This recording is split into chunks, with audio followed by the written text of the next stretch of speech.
And we're live on paraglidingtalk.com. Welcome to the interwebs, to the best place on the internet on a Thursday night to find out about paragliding. Welcome. Glad that you're here. We've got some great stuff going to happen tonight. Don't you know? Isaac's with us tonight. Isaac, how do you say your last name? Moerlein? Moerlein. He's up in here. He thought the show started at 6:30. It starts at 6 o'clock Pacific time. Glad that you're here. If you're just now logging on, you're a champion of people, including Craig Taylor, who just logged on. Speaking of champions, welcome. You're also with the host with the most, Sean NASCAR. We tried this before. We tried to do it ahead of the show, and I said, "How do you say your last name, Sean?" And he's like, "It's like NASCAR, and the F is silent, but there's an ER at the end." So it's NASCAR. You did absolutely horrible. You butchered that name. You butchered that poor name, Robert. NAFSGAZER. Oh, it's terrible. That's not how you say it? No. Oh, sorry. How do you say it? NASCAR. It's like NASCAR, but with NASCAR. So I'm glad that you're here. Welcome. You're logging on tonight. Oh, there's already 26 people logging on. Welcome, welcome, welcome. So glad that you're here. We're going to be doing some giveaway stuff. So if you're just now checking in, make sure that you say something in the chat so that your name gets put into the wheel of spinny winny things, and you can win something. You know, I was thinking the other day, why did they name radios walkie-talkies? It's just funny to me. It's like, this is a military thing. Like these guys were walking around using this to like protect the country at one point in time. They're like, what are we going to call this? We're going to call that a walkie-talkie. Walkie-talkie. Just thinking this thing. All right. This show is brought to you by PPG Smoke. Go check out ppgsmoke.com. Ryan Roberts has a great thing going for all of us. And there's a contest involved in the show. If you want to get involved in that contest, you go to paraglidingtalk.com/contest. Put your name in that information bracket, and we'll get your name in the list. And we're going to be giving away some stuff from him. Stay tuned for that. We'll be announcing when we'll be giving those things away. We already gave away like $10,000 worth of stuff from PPG Smoke. So they are, in fact, the greatest sponsor. Amazing people over there. Go check them out. Excuse me. The show's also brought to you by paramotorprops.com. That's paramotorprops.com. If you're looking for a great deal on new props for your paramotor, paramotorprops.com is the best deal you're going to find on the interwebs. Go check them out on paramotorprops.com. Show is also brought to you by paraorangeproducts.com.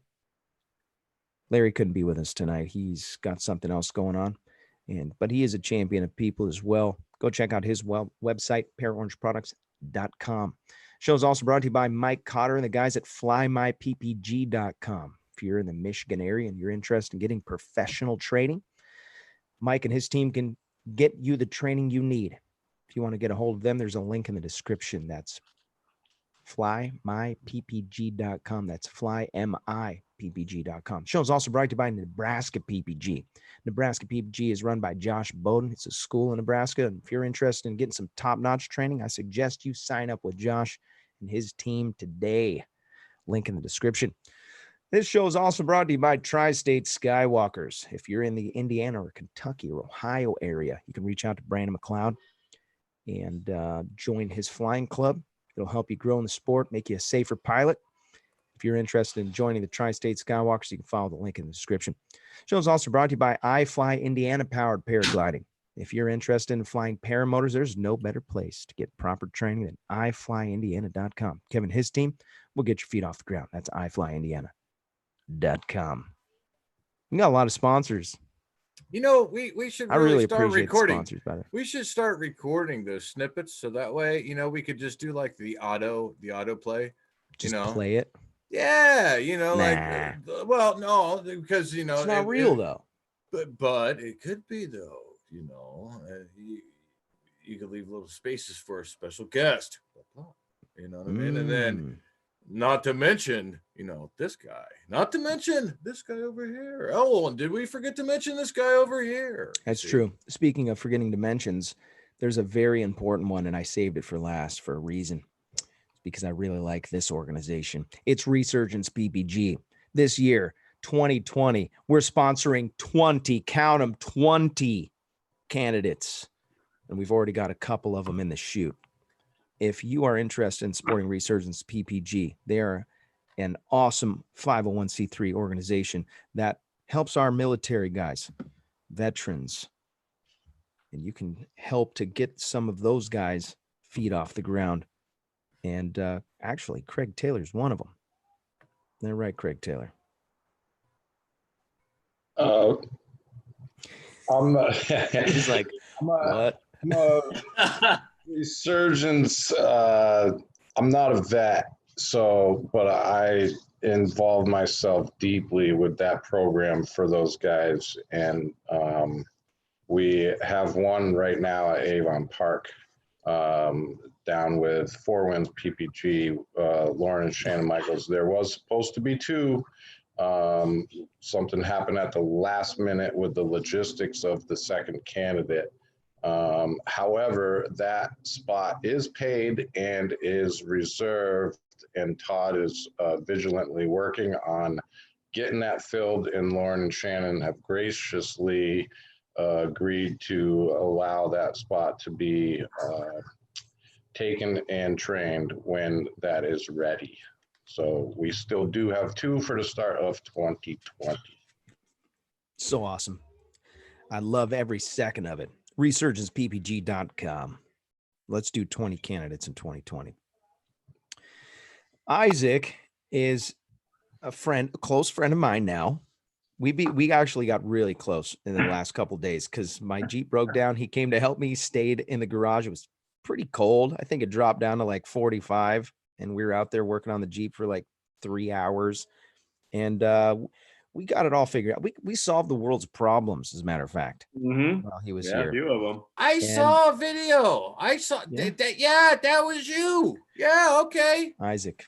Yeah. So we're going to talk about some of Isaac's videos, some of his flying, paragliding. He is a helicopter pilot, and not just a helicopter pilot, but he's almost done with certification to be an instructor.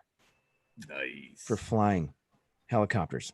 And so his goal is to, yes, I'm glad you brought that, because I've got all kinds of questions about that machine. He's obviously a free flight paraglider pilot. That's how we're friends. We fly Blossom together many times. But he's going to be doing it for a living. So we're going to pick his brain a little bit. And actually, I want to just fire it off. How did you end up in free flight paragliding? So let's see. I'm from Alaska, and there are mountains everywhere. It's all mountains, and I love to hike, but the hiking down isn't the most fun. And so I thought, how incredible would it be to hike up and fly down? So that was the reason I got into the sport, was to get into hike-a-gliding. I still haven't done that yet because it's really lightweight geared. I just had other priorities and other hobbies, but that's what stemmed it. Actually, you know what? Going further back, I went skydiving, and it scared the hell out of me. But when the chute opened, I was flying that thing around. I thought, this is really awesome, and that's what those are the two things that sparked off my interest in paragliding over 10 years ago. And we had a ski resort in Alaska in Girdwood called Alyeska, and you just take the tram up. There was a school there, so you could just take the tram and ride all day long, just do laps. Jerry is asking if you used to have a beard. Yes, he did. Yes. The chat is giant red beard. Well, what's funny is when I met you, you had that beard, and you were the guy from Alaska, and I was like, yeah, that guy's cool, man. And so I remember we were cracking up about something, and then you disappeared off the radar, and I was like, oh, I wonder where that guy went. And I'm shaking hands with you, and I'm like, I wonder what happened to that guy. And I was like, yeah, that guy was cool. Anyways. That legitimately happened. You need to grow that thing out again. That was massive. Yeah. I loved it. Yeah, it was a gnarly beard. Yeah. That's Alaska. Oh, So man. you get into paragliding. Did you see somebody flying first? Did you see somebody flying a paraglider or YouTube or No, I how'd you know think, about it? you know what? I don't know how I knew about it. Just have always been interested in anything that flies or floats, anything that has a motor or flies and I don't know how I knew, but I bought my first paraglider on Craigslist. Oh, you did. Oh yeah. Oh, this is a Yeah. great topic. Yeah. It was an old guy and his knees were bad. He got out of the sport and he wouldn't give me his harness because it was a solid, the harness, I guess the old harnesses were like solid material, fiberglass or something. So if you crashed, when you came down, there was no cushion. Oh, geez. Is So, that real? I never even heard of that. I don't know. I remember him saying he wouldn't give me the harness because it was too dangerous.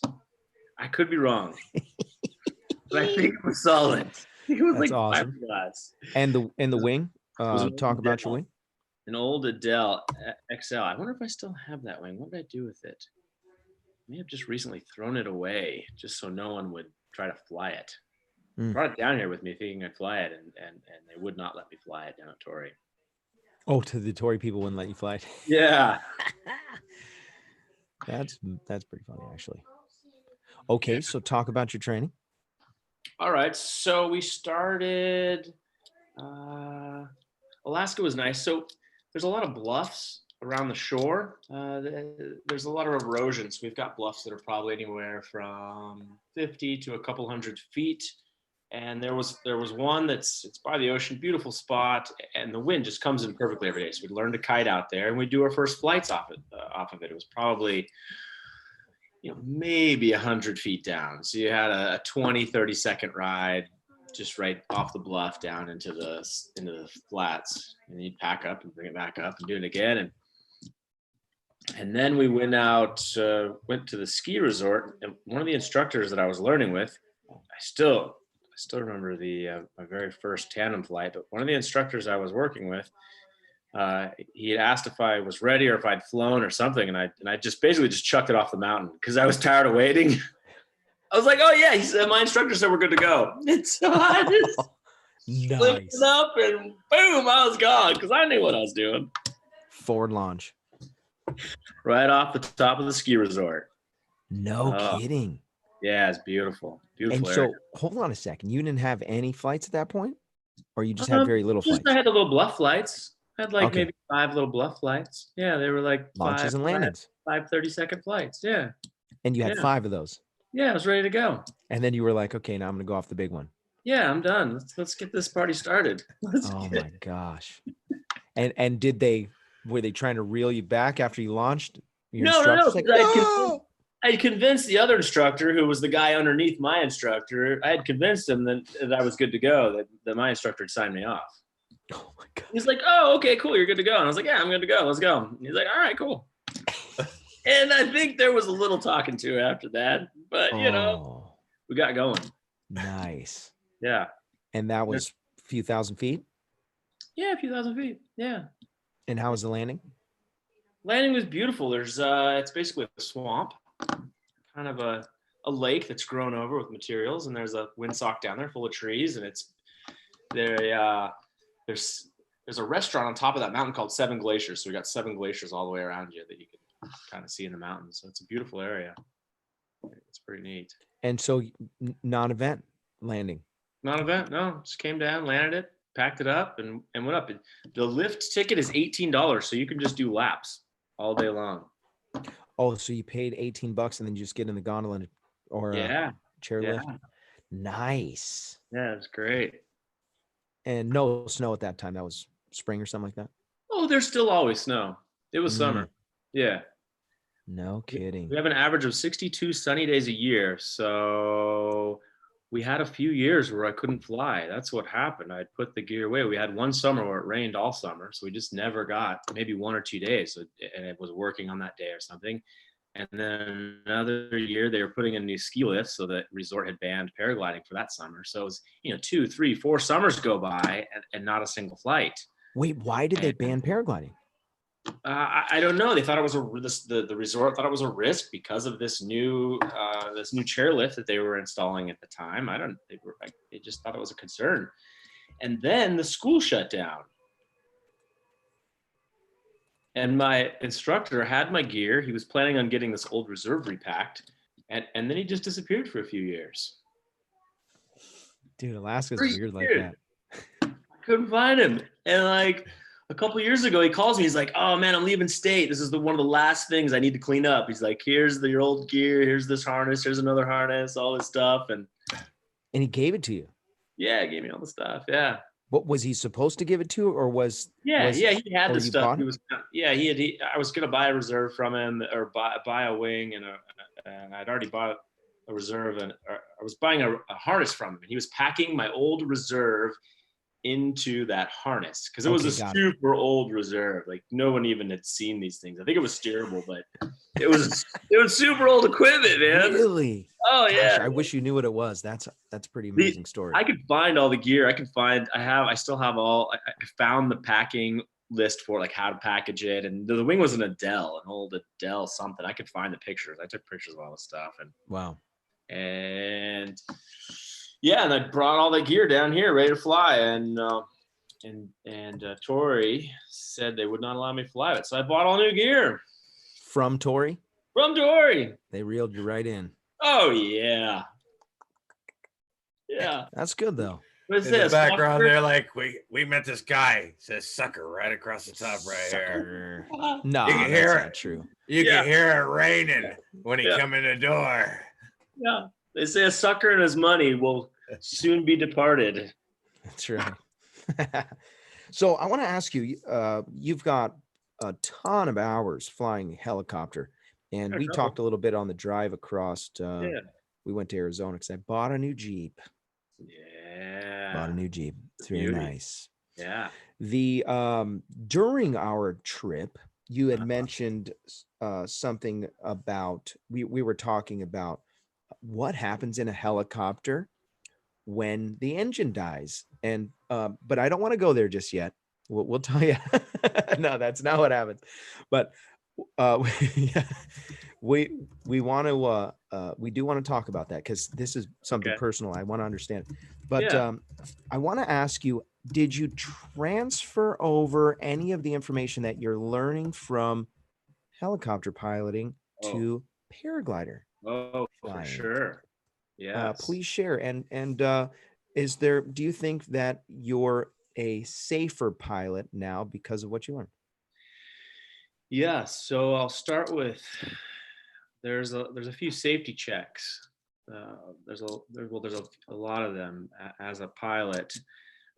There's a PAVE, it's called the PAVE checklist, PAVE. So pilot, aircraft, environment, and external factors. So we run through a checklist, basically checking out how's the pilot.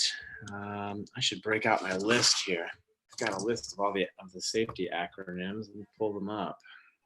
We'll go acronyms.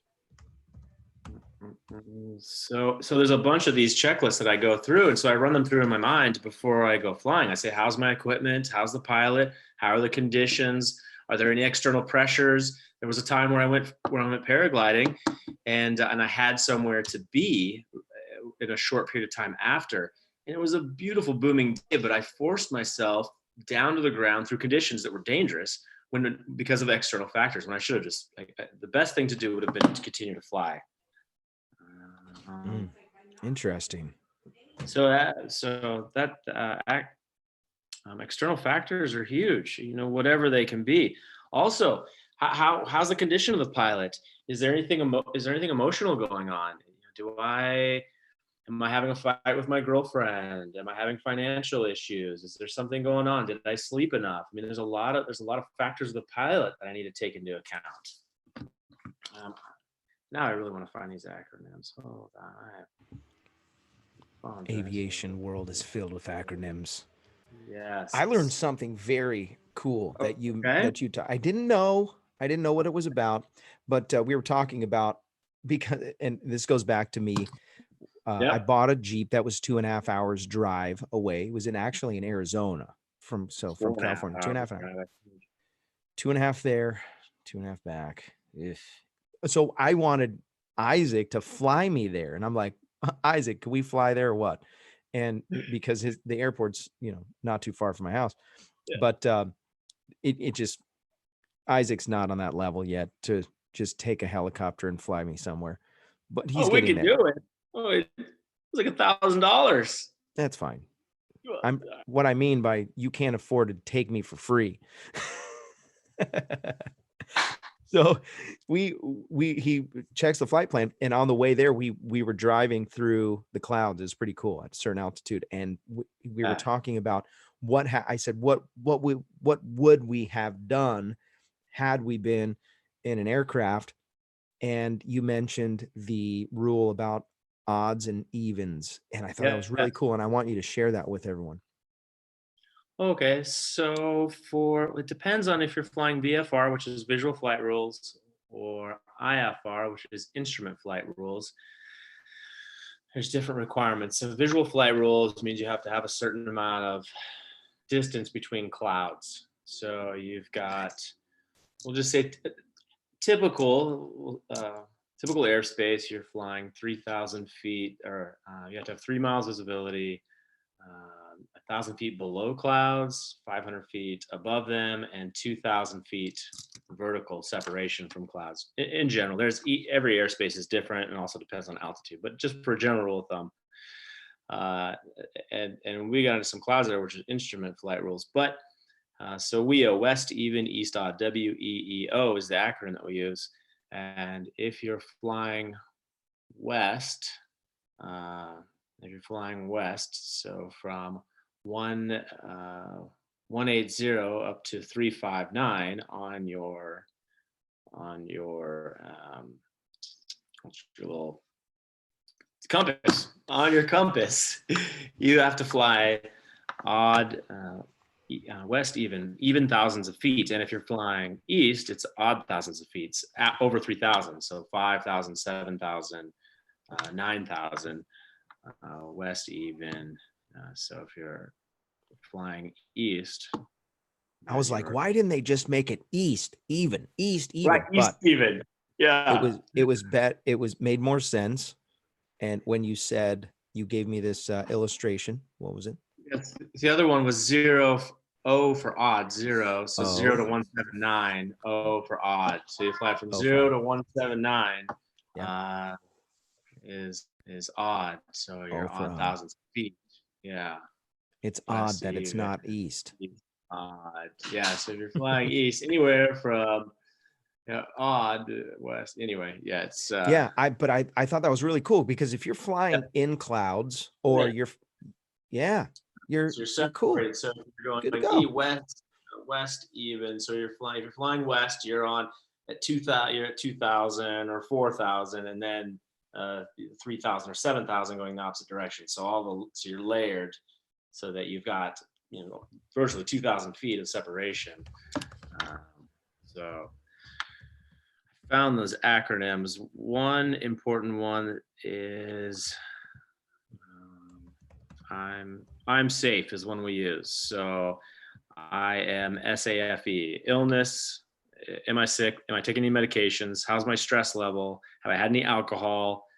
Fatigue? Have I slept? And am I eating? And then each of these break down to PAVE, team care, pilot, aircraft environment, external pressures. Can I transfer any of these responsibilities? Can I eliminate any of these? What can I accept? What can I mitigate? And then care is what are the consequences? What are the alternatives? What's the reality? What are the external factors? So there's a lot of, those are just a few of the acronyms in aviation. Love it. Absolutely love it. I'm seriously considering getting some aviation training. Fixed wing stuff. I know. I don't Today know was my first day flying left seat, which is the instructor seat. Nice. Yeah. Really? Yeah. Ooh, that's a whole different level. So did you say one of these guys is a pilot as well? Brandon McCloud is. Okay. He's stuck at work, I think. Oh, okay. Yeah, but he's not on. And Craig, Craig, he's a no, he's not a helicopter pilot. That's like when you have a board and you just run off the deck. And... Yeah. He was telling me some crazy stuff. I watched a video and I thought it was fake, but there's this guy and he's like, it's him and his buddy, and they're like, the only reason I watched it is because it said helicopter full stall, and I'm like, what the heck, helicopter full stall or engine failure. Okay. And it showed, I can't remember what the thumbnail, but the thumbnail sucked me in, and I'm like, oh, okay, I'm gonna watch this. And so he's flying and he's like, okay, we've got engine failure. And he's like, oh geez, okay. And he starts doing stuff, and I have no idea what any of that means. And but he's up in like the Alps, man, and there's not nice place to land. And I'm thinking, oh, you're gonna biff it, bro. And he lands it in this riverbed. And I know the one you're talking about. They're way up in the mountains. Yeah. And it's a red helicopter, and it was a really well put together video, but it's fake. I thought it was real. It was fake. It was you turn the engine off. Got me too. Yeah. Did it get you? Yeah. Suckers. Yeah. Wrapped me right in there. But I thought it was fascinating that you could do that with a helicopter. So take us through that. It is possible. And how is it that a helicopter can lose an engine and still land softly? So we have our helicopter here, and it's spinning. And basically, it's a giant fan pushing air down. Well, sucking air from the top and pushing it down. And so we can get into relative angle of attack. So let's just imagine that is a fan and it's sucking air down.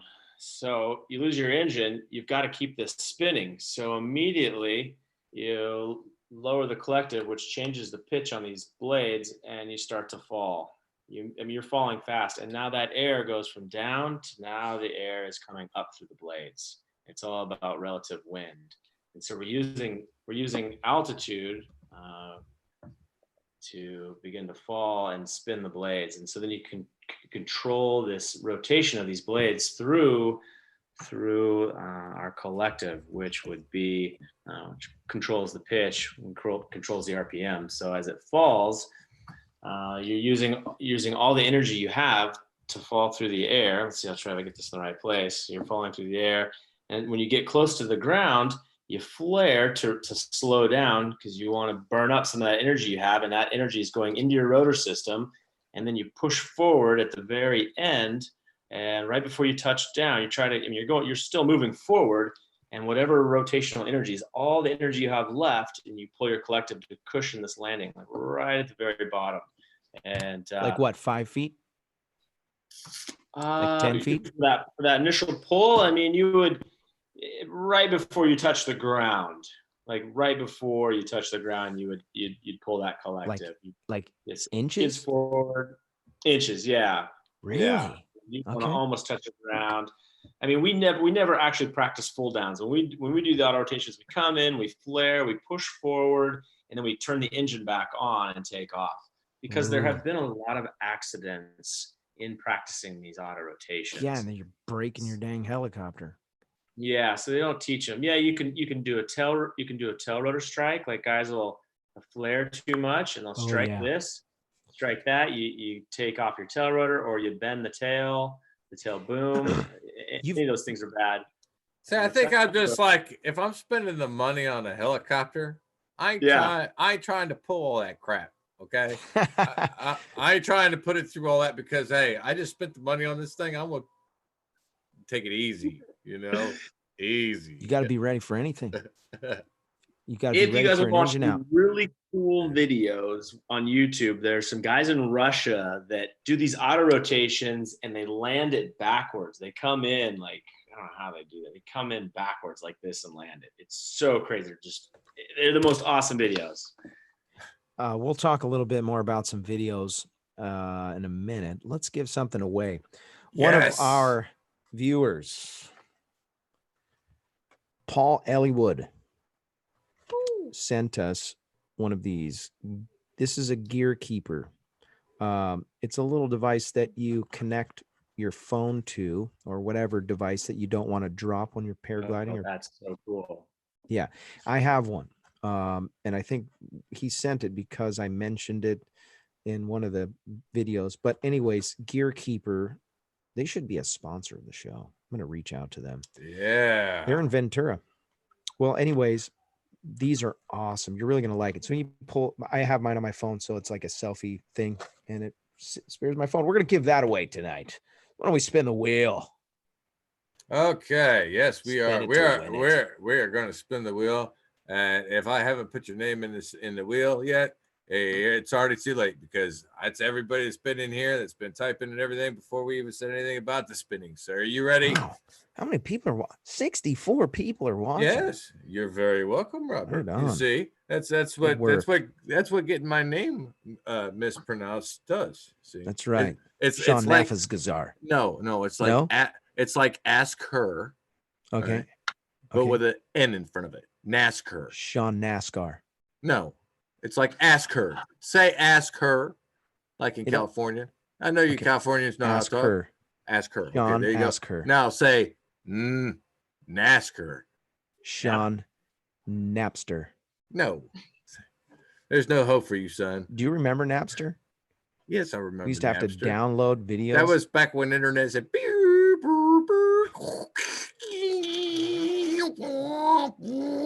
Did you already spin the wheel? No, you ready? Oh, okay. Yeah, spin it. Sorry. Okay, here we go. I was waiting for it to stop this whole time. Woo, yeah. Building a suspense, y'all. Here we go. Oh, Jim Furman. Jim Furman, congratulations. You're the winner chicken dinner. Didn't he just win something? I think so. I feel don't like know. he just won something. Jim I'm looking back at Furman. He's a winner. Jim Furman, you're a winner. Congratulations, Jim Furman. Again. Jim Furman. If it is again, congratulations. Jim Furman, you get a gear keeper. So if you will message me so I can have your information. I may already have your address, but message me in the contacts. Hit me up on Instagram, maybe. I don't know. I do this every week, and I can't think of a good way for people to get a hold of me. By the way, you can follow the show on Instagram. You know, you can do that. You can do that. There's a link in the description if you're on Instagram, if you're into that kind of thing. It's Paragliding Talk. I couldn't think of anything clever. Paraglidingtalk.com. And Jim is in the chat right now. So Jim is in the chat. He's super excited. Yeah. Congratulations, Gear Keeper. So I'll ship that out to you. I might even be able to just take it out of the box and just put the Gear Keeper in like a regular piece of mail and just give it to mailman. It's super light. I really like your bunker. Oh, thanks, man. Yeah. I got a lot of kids. That's why I've got so many bunkers. Mom, me, Tabin, Brighton. There's some more in the back. In your bunker. Yeah, that thing's dead as a doornail. Oh, okay. Yeah. But it's like a nice place to hang out. I've been busy. I haven't had a chance to get rid of that thing yet. It is what it is. Gotta haul it up the ladder. Yeah, I know. Nobody wants to take it up the ladder. That's exactly why it's still there. And Sean's right there. Yeah. Interesting.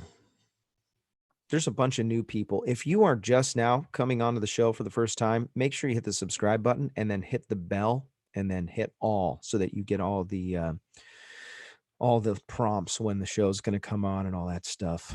And if you're a supporter of the show on Patreon, even just $1, you can join us for the after show. So at 7:00 my time, we go into the after show. So if you're one of the Patreon supporters, you can join us. And that joining us involves me sending you an email link to the show, and you can come on. If you don't have a webcam, you can just do audio, and you can continue watching the show. But that's not recorded. So there's all kinds of fun stuff that happens in the after show.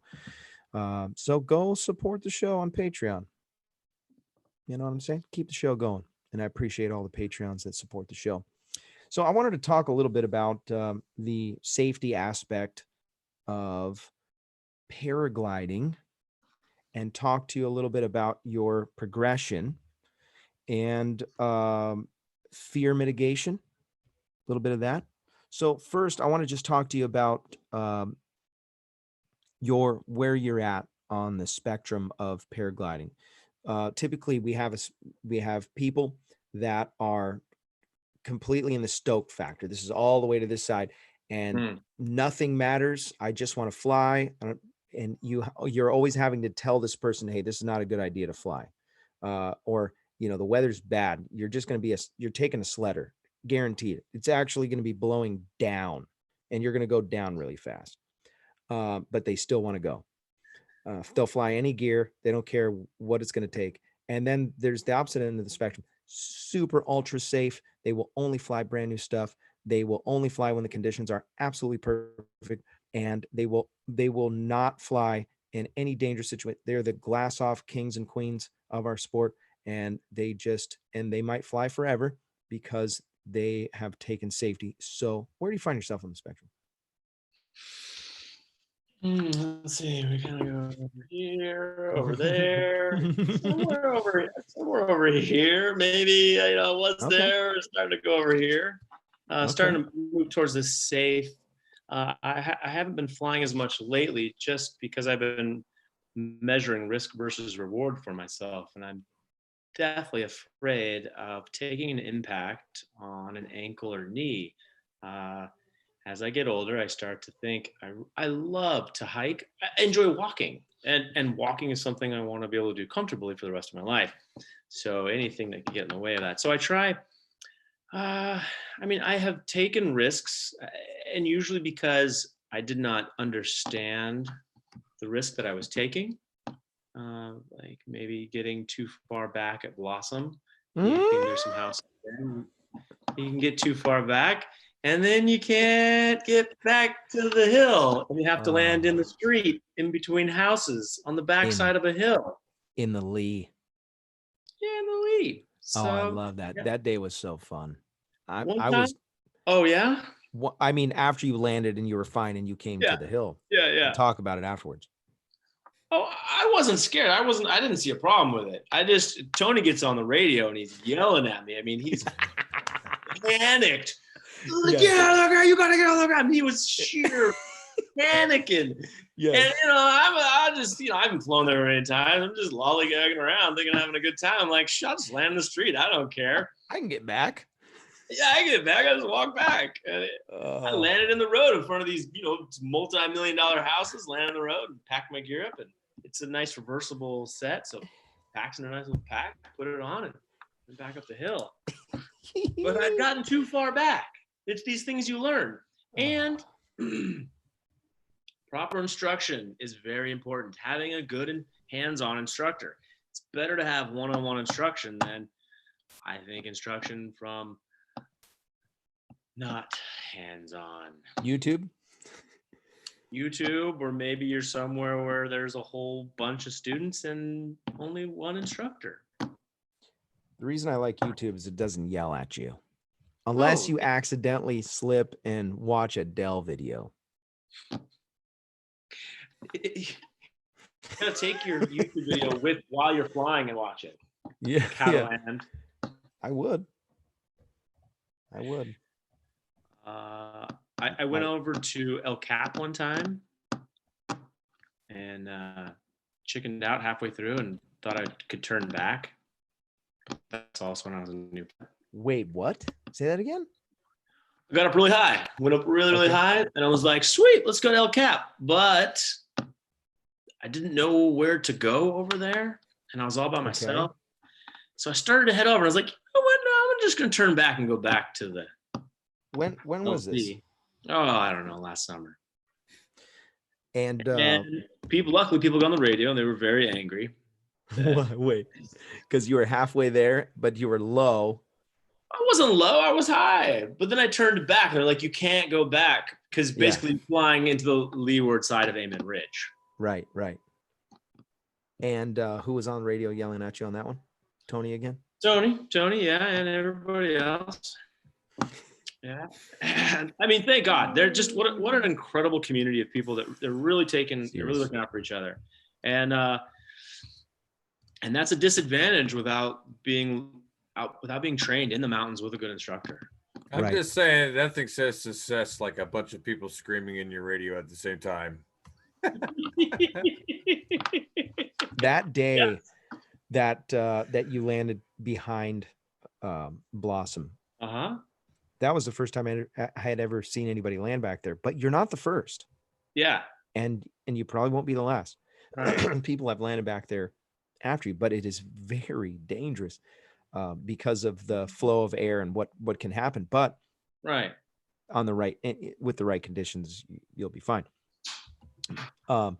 What was interesting to me on that day is that I'm watching and I'm thinking, he's good, he's got it. And then I hear Tony and I'm like, wait, yeah, you know what? Yeah, Isaac, you need to be back. What are you doing back there, Isaac? Wait, get back on. Oh man. And so I think I chimed in too. I was like, yeah, just try to figure out what direction the wind's going. Try to aim it into the wind if you can. And in your mind, you're probably thinking, I just don't want to have to carry this stuff all the way back and you just land. And in our minds, we're like, he's a dead man. There is a place of bliss in the beginning of paragliding. Yeah. And I think that is a very dangerous place. And that's why this show has validity. Yes. Because there's a lot of people that come in with this idea that we're just going to fly. We're going to come in. We're just going to, everything's going to be fine. And everything's going to sort itself out. This is still a sport that's being pioneered. That's why there's only 5,000 registered pilots in the entire United States. In Europe, there's 100,000. But yeah. How is that possible? Yankee, he changed his name to Yankee Paramotor. I like that. It used to be Yankee and SC1, but Yankee Paramotor. Great question. A convergence will set up typically based on the mountain range. Okay, so you've got this east wind that blows from the desert, and if it makes it over the big ridge and kind of pushes its way towards Blossom and makes it to Blossom, at the same time, the westerly wind comes and hits right around Blossom. Those two air masses converge, thus the term convergence. And then we have, it's typically marked by some cumulus clouds that kind of, popcorn puffies. And the days that you fly in those, you're going to look for some really good, puffy clouds. It's hard to tell when it's going to set up or where exactly it's going to set up. If there's not that, I guess it's a humidity thing.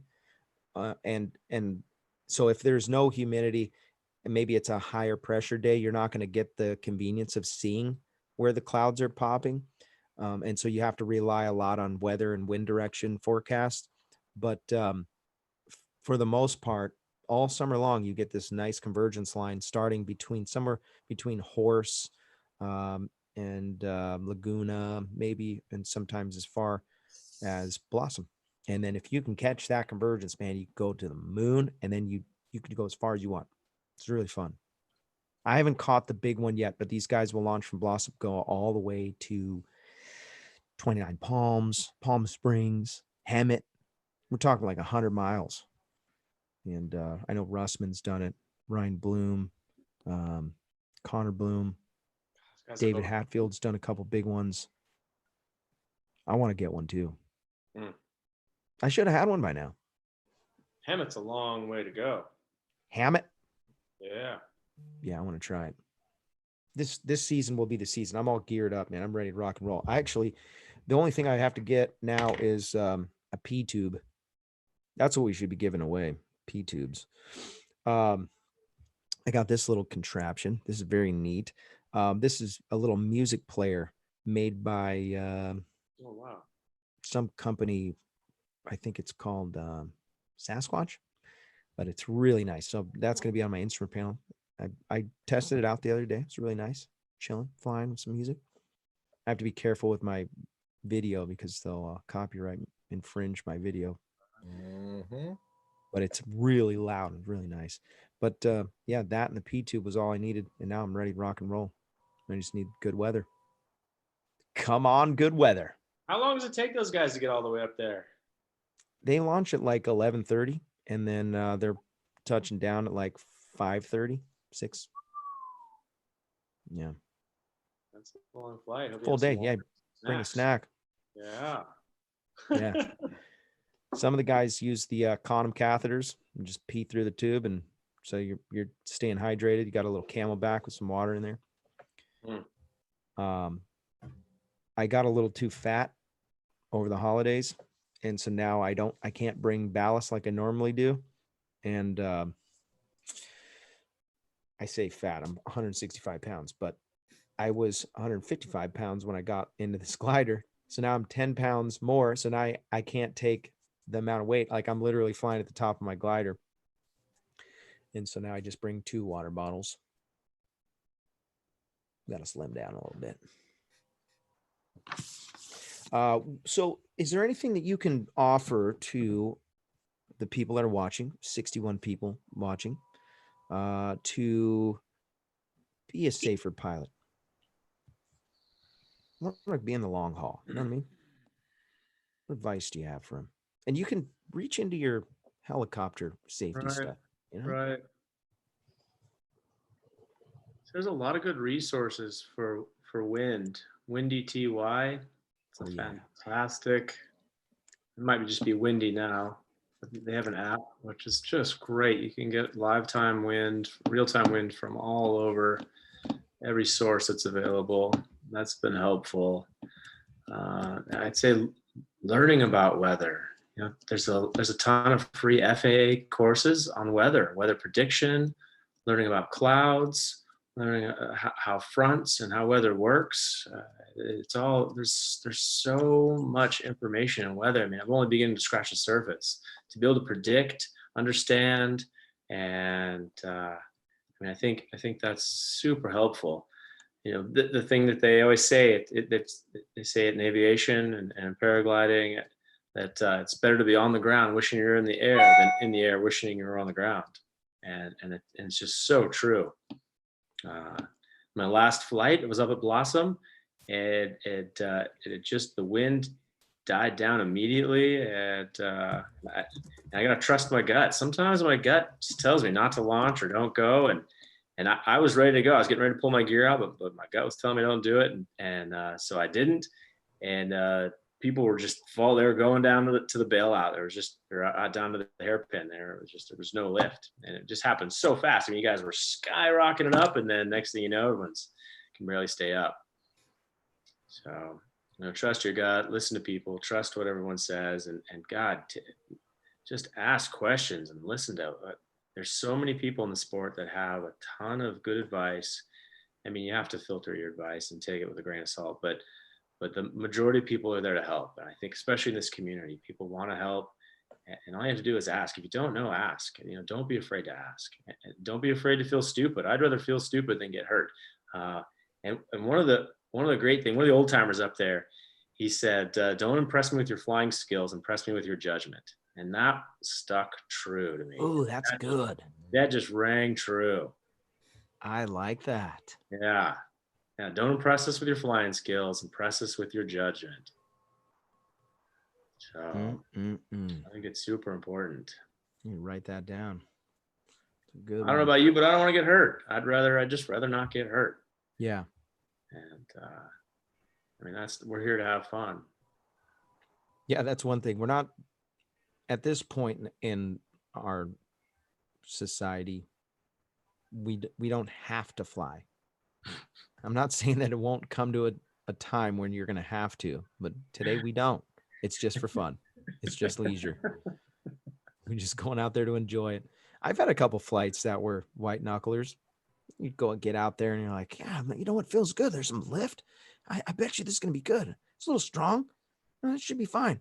Launch, and it just blast you like 1,000 feet, and you're like, and then you realize you're parked the whole time you're going up, and then you're like, oh man, I want down. I want to go home. If ever finds out what a park party's like, Taking claps. It's okay when to hear your wing doing funny stuff when you're kiting. Yeah. You hear the noise and it's like fun. When you're about 2,000 feet and you hear it going, like, oh no, please no. I just want to get down. One mistake that I made that I think you can take away from this show, don't go rushing to land just because you took a couple claps or something. If it's a boomer of a day, don't try to force a landing that you don't need to make. Roll with it. Altitude's your friend. Chill in the air. Try to relax. What did you take away from that last San Diego Hang Gliding Paragliding Association meeting where the guy was talking about fear mitigation? Oh man, it was fantastic. So there's applying it will be different. He said put it in a box. If there was a lot of things he said, but one thing, if something happens, so there's a lot of times where things have happened. I had a flight instructor that we've gotten into it over a maneuver or something, and or whatever it is, or if something's happening emotionally, to take that and just to put it in a box. And he said to literally to visualize a box and put whatever thought or feeling that's disturbing you, the thing that is getting in the way, because things can become overwhelming and they can override or get in the way of trying to think, process, make decisions. He said, put it in a box, in a literal box in your mind, and put it away. And now the application of that, I'm not sure. I haven't practiced it yet. I'm going to try that. But I mean, this guy, he trains all the top Red Bull athletes. And what was he's a psychologist for one of the sports teams. I can't remember what some baseball team. I don't watch sports, but if I did, I don't know. I don't. Yeah. If it doesn't have a motor or flies, I don't really care. Yeah. You just named every person watching this show. Yes. Here, you know what? I took some notes from that I really, let's see, there were a few things I really felt were good. So he mentioned visualizing, sitting on the ground. He says that your mind does not know the difference between reality and the visualization. So I can sit in a chair and I can practice flying. I can practice leaning, pulling, turning, look, lean, turn. I can practice all that stuff. I can do it with movements, or I can just do it in my mind. But he says the thing with visualization is that the first time you see it, if you've visualized it before, it's the second time you've done it, so that you can develop these new neural pathways. You can develop the processes that you can apply instead of just being in a panic and have never seen something before. Like setting goals, that was something he mentioned that was really good. Setting small goals and large goals. Whether that be maybe a daily goal, or say, hey, I'm gonna try to fly twice this week, or I'm going to try to perfect my thermals, or whatever it is. And one of the things that really struck with me is this pre-ritual. It says, you want to get a little bit excited, get pumped up, work through, find some things that works for you before you go fly, to get in the right mindset, to get in the right energy, to get in the right mood. Because I don't know about you guys, but I've had times where life's kicked me in the pants, and when I get ready to go fly, it's there with me. Usually the flying, that's the only thing I'm focused about. But if something's really going on and it's just really on me, maybe I don't need to fly that day. Maybe I just need to put it away, fly another day. Yeah. Love it, man. Great information.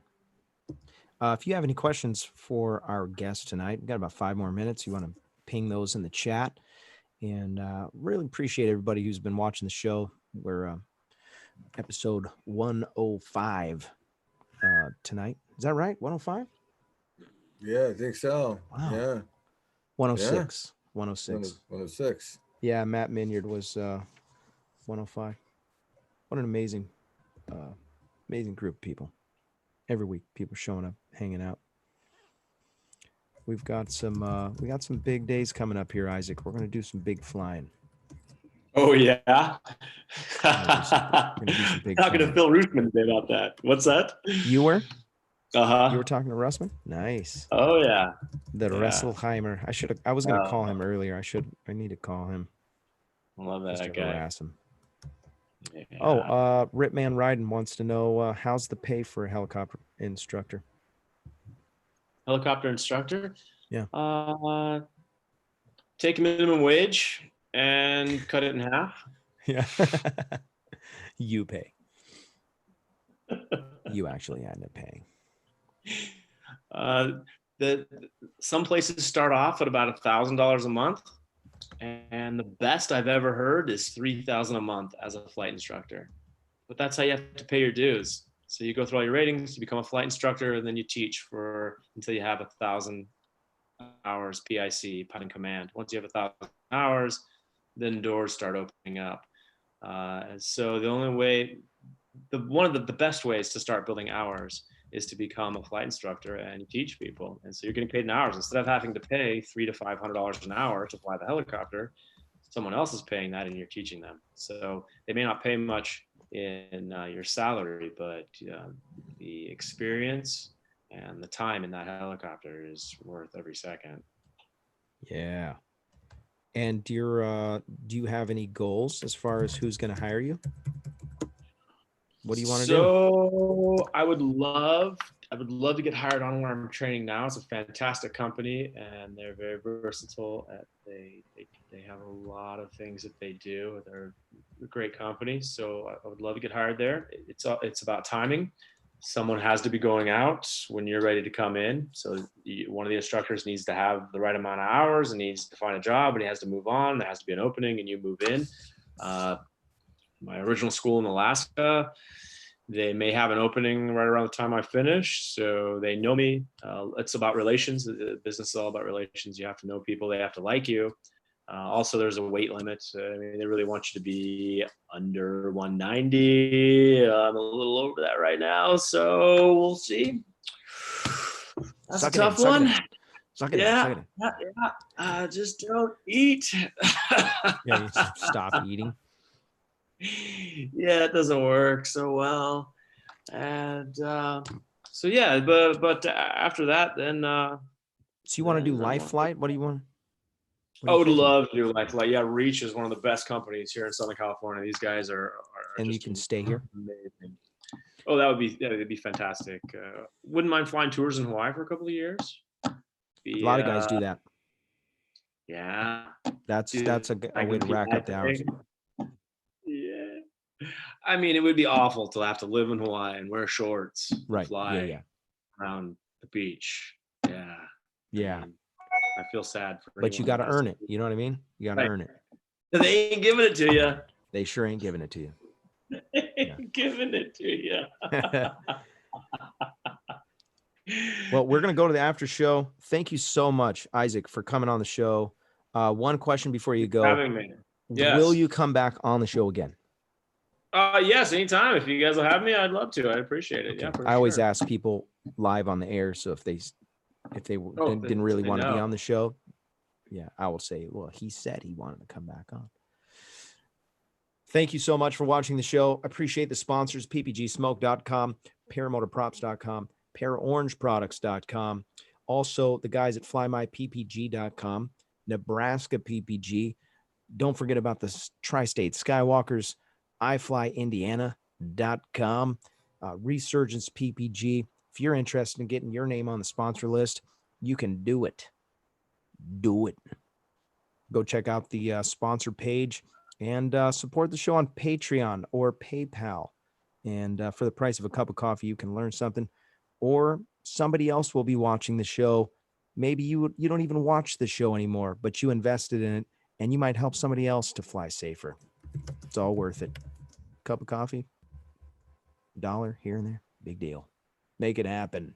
Keep the show going. So appreciate everybody. We're going to catch you on the next one. Make sure you hit the subscribe button if you haven't done that. If you're one of the sponsors of the show, or if you're one of the Patreons of the show or PayPal, you want to come join us for the after show, send us a little prompt here in the chat, or you can message me on Instagram, and I'll send you a link for the after show. Now, Kevin Can Fly said he wanted in there. I do know that. Kevin Can Fly. Yeah, I'm just putting it on the record. He put it in early. Hey, tell Robert I want. I'm like, okay. Okay. He's in. All right. Do you invite your relatives to the after show? No, I don't typically, but I can. 0900. Thanks for watching, guys. We'll catch you on the next one. If I don't see you on there, I'll see you in the air. Have fun. See you next week.